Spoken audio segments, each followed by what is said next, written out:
கேளுங்கன்னா பதில் சொல்றேன்.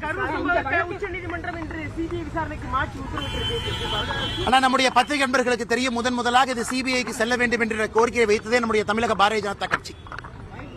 கரூர்ல நாம் தான் வைத்தோம். ஒரு அரசியல் கட்சியோ எதிர்கட்சியாக இருக்கக்கூடிய அரசியல் கட்சியோ ஆளுங்கட்சி திமுகவோ அல்லது தேர்தல் பரப்புரைக்கு வந்த தமிழக வெற்றி கழகத்திற்கோ சம்பந்தப்பட்ட வழக்குன்னு மூடி மறைக்க கூடாது. இது 41 உயிர்கள் சம்பந்தப்பட்ட வழக்கு. அதனாலதான் நாங்க நேரடியாக முன்னாள் நீதிபதி அவர்கள் தலைமையில் பண்ணியிருக்கக்கூடிய ஒரு நபர் ஆணையத்தின் மீது நம்பிக்கை இல்லை. அதே நேரத்தில் சிபிஐ முழுமையாக ஒரு ஃபோரன்சிக் இன்வெஸ்டிகேஷன், முழுமையா என்ன நடந்துச்சு, யார் வந்தாங்க போனாங்க, ஆர்கனைசர் மீது தவறு இருக்கா, லோக்கல் அட்மினிஸ்ட்ரேஷன் மீது தவறு இருக்கா, கூட்டத்தில் யாராவது மர்ம நபர்கள் கலந்திருக்கின்றார்கள், இதெல்லாம் முழுமையாக ஒரு ட்ரெயின்டு ஏஜென்சி மட்டும்தான். இதற்காகவே ட்ரெயின்டு ஏஜென்சி. இது போன்ற பல வழக்குகளை பார்த்திருக்கக்கூடிய சிபிஐ வர வேண்டும் என்கின்ற கோரிக்கையை வைத்தோம். எங்களுக்கு உள்ளபடியே மகிழ்ச்சி. பாரதிய ஜனதா கட்சியினுடைய 2 தொண்டர்களும் கூட தனிப்பட்ட வகையில் உச்சநீதிமன்றத்திற்கு போயிருந்தாங்க. அக்கா உமா ஆனந்தன் அவர்கள் தனிப்பட்ட முறையில் உச்சநீதிமன்றத்துக்கு போயிருந்தாங்க. வழக்கறிஞர் அவர்களும் தனிப்பட்ட முறையில் GS மணி அவர்கள் உச்சநீதிமன்றத்திற்கு போயிருந்தாங்க. அதனால் எல்லா பேட்ச் ஆஃப் பெட்டிஷன்ஸையும் ஒன்றாக எடுத்து இன்று மாண்புமிகு உச்சநீதிமன்றம் இது சிபிஐ வழக்குக்கு மாற்றப்பட வேண்டும் என்கின்ற வாதத்தை ஏற்றுக்கொண்டு தீர்ப்பு சொல்லியிருக்கின்றார்கள். அதே நேரத்தில் இந்த சிபிஐ வழக்கையும் கூட மானிட்டர் செய்வதற்கு ஒரு ரிட்டையர்ட் சுப்ரீம் கோர்ட் ஜட்ஜ் இருப்பார்கள் என்கின்ற கருத்தையும், அவர்களோடு தமிழகத்தை சார்ந்த 2 IPS அதிகாரிகள், ஆனால் தமிழகத்தில் பிறந்திருக்க கூடாது, மற்ற மாநிலத்தில் பிறந்து தமிழகத்தில் IPS அதிகாரியாக நம்ம கேடர்ல பணி செய்யக்கூடிய 2 IPS அதிகாரிகளும் உடன் இருக்க வேண்டும் என்கின்ற வாதத்தை வைத்திருக்கின்றார்கள். அதையும் வரவேற்கின்றோம். ஆனால் நிச்சயமாக இதில் யார் உள்ளிருந்திருக்கிறாங்க, யார் தவறு செய்திருக்கின்றாங்க, சம்பந்தப்பட்ட அதிகாரியாக இருந்தால் நடவடிக்கை எடுக்கணும். சம்பந்தப்பட்ட அரசியல் கட்சி யார் சார்ந்தவர்களாக இருந்தாலும் நடவடிக்கை எடுக்கணும். அதில் ஆளும் கட்சி எதிர்கட்சி என்பது முக்கியம் இல்லை. அதனால் நிச்சயமாக நீதி வெல்லும் என்கின்ற நம்பி இருக்கு. அதே நேரத்தில் எப்படி நம்முடைய சென்னை உயர்நீதிமன்றம் நீதியரசர் அவர்கள் நிறைய விஷயத்தை அவங்களாகவே எடுக்கிறாங்களோ, அதுபோல கரூரில் பாதிக்கப்பட்ட 41 குடும்பம், அதுல அவங்களுக்கு தெரியாம 2 நபர்கள்ட்ட பொய் சொல்லி கையெழுத்தை வாங்கி அவர்களையும் இந்த வழக்கில் பெட்டிஷனா சேர்த்திருக்கிறாங்க. இன்னைக்கு அந்த சம்பந்தப்பட்ட 2 நபர்களும் கூட எங்களுடைய கையெழுத்தை பொய் சொல்லி வாங்கியிருக்கின்றார்கள் என்கின்ற வாதத்தை உச்சநீதிமன்றத்தினுடைய நீதியரசர் முன் வைத்திருக்கின்றார்கள். அதனால் சென்னை உயர்நீதிமன்றம் தாமாக முன்வந்து அந்த 2 நபர்கள்ட்ட யார் பொய் சொல்லி அவங்க கையெழுத்தை வாங்கினது, யார் அவர்களை தவறாக வழி நடத்தியது, ஏன்னா இதெல்லாம் ரொம்ப தப்பு. நீதிமன்றத்திற்கு எதிராக தவறான ஒரு முன்னுதாரணத்தை கையாண்டிருக்கின்றார்கள்.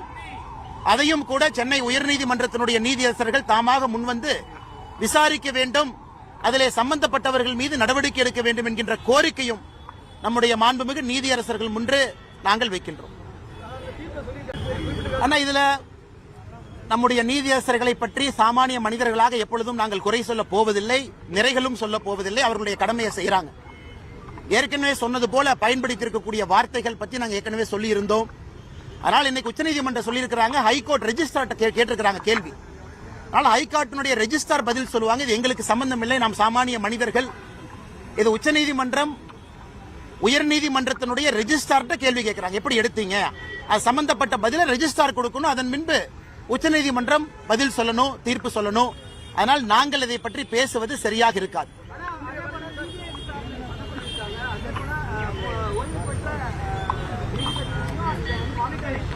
ஆனா அதைத்தாங்க நான் சொன்னேன், அதையும் வரவேற்கின்றோம்.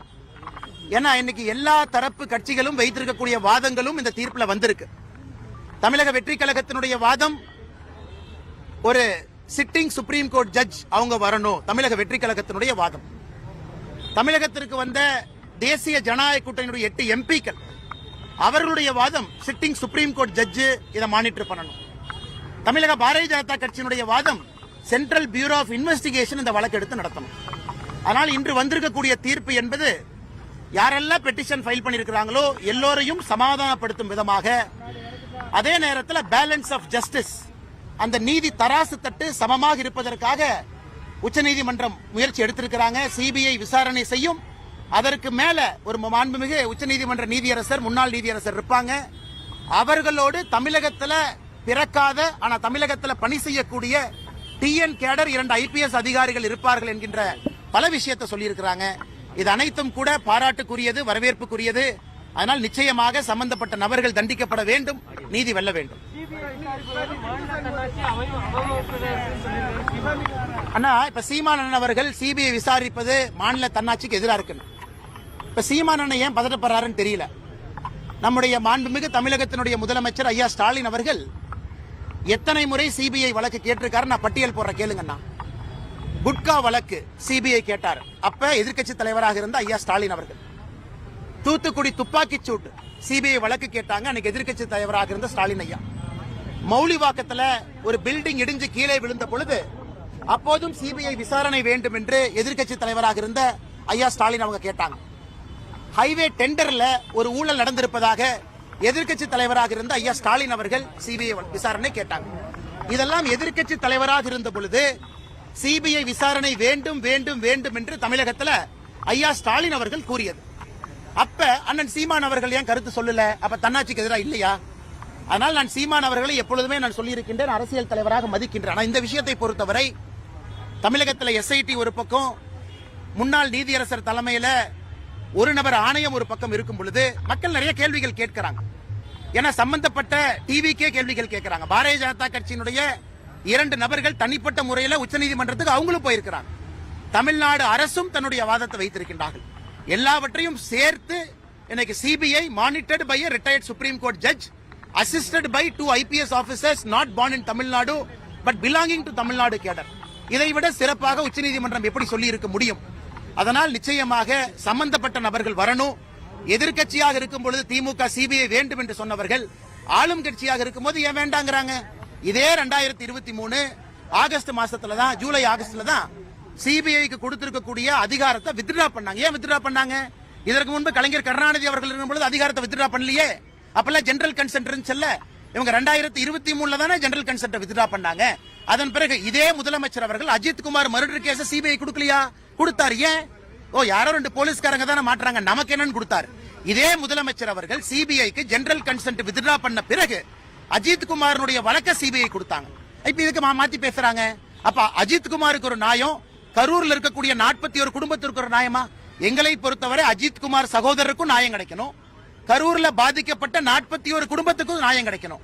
அப்ப ஒருவருக்கு சிபிஐ, மற்றொருக்கு சிபிஐ இல்லைன்னா என்னங்க நியாயம்? அதனால் இதை அரசியல் செய்வது நாங்களா, தமிழகத்தினுடைய முதலமைச்சர் ஐயா ஸ்டாலின் அவர்களா? இதை பத்திரிகை மன்றம் மூலமாக மக்கள்கிட்ட வைக்கிறோம். மக்களுக்கு தெரியும் சிபிஐ வைத்து அரசியல் செய்வது திராவிட முன்னேற்ற கழகம், தமிழகத்தினுடைய முதலமைச்சர் ஐயா ஸ்டாலின் அவர்கள். ஒரு பக்கம் சிபிஐ வழக்கு கடைசி கேள்வி நேரடியா கரூர் சென்று அவங்க பாக்குறதுக்கு இது வரைக்கும் உண்மை அனுமதி வரல. அப்படி அனுமதி கேட்டு நாங்க இருக்கக்கூடிய மண்டபமோ ஹோட்டலையோ புக் பண்ணா காலையில பர்மிஷன் கொடுக்குறவங்க மாலையில கால் பண்ணி இல்ல கேன்சல் சொல்லிடுறாங்க. தாவேகா தரப்புல வந்து தொடர் குற்றச்சாட்டு முன் வைக்கிறாங்க. அண்ணா, நீங்க ஒரு விஷயம், அண்ணா ஒரு விஷயத்தை புரிஞ்சுக்கங்க. தமிழக கரூர்ல வருகின்ற இந்த மாதம் அக்டோபர் 17ஆம் தேதி தமிழக வெற்றி கழகம் சார்பாக அதனுடைய தலைவர் திரு விஜய் அவர்கள் கரூர் வருகின்றார்கள் என்று நிறைய திருமண மண்டபத்திற்கு அங்கே அனுமதி கடிதம் கொடுத்திருக்கின்றார். நம்முடைய கட்சியை சார்ந்த திருமண மண்டபத்தும் கொடுத்திருக்கிறாங்க. அந்த நபர் போன் பண்ணி கேட்டார், அண்ணே கொடுக்கலாமா வேண்டாமா? நாங்க சொன்ன, அண்ணே இங்க பாருங்க, இது கட்சிக்கு சம்பந்தம் இல்லை. நீங்க தனியா திருமண மண்டபம் நடத்துறீங்க, அதை வாடகைக்கு கொடுக்குறீங்க, யார் வந்து கேட்கிறாங்களோ கொடுங்க. அதான் பாரதிய ஜனதா கட்சியை கொடுத்தவரை நிலைப்பாடு. அதனால் விஜய் அவர்களை பொறுத்தவரை யார வேணாலும் தனிப்பட்ட முறையில் அந்த கட்சி திருமண மண்டபத்தை கேட்கலாம், அங்க போலாம், மக்களை சந்திக்கலாம். இதுல காவல்துறை எங்க இருக்கு எனக்கு தெரியலங்கண்ணா.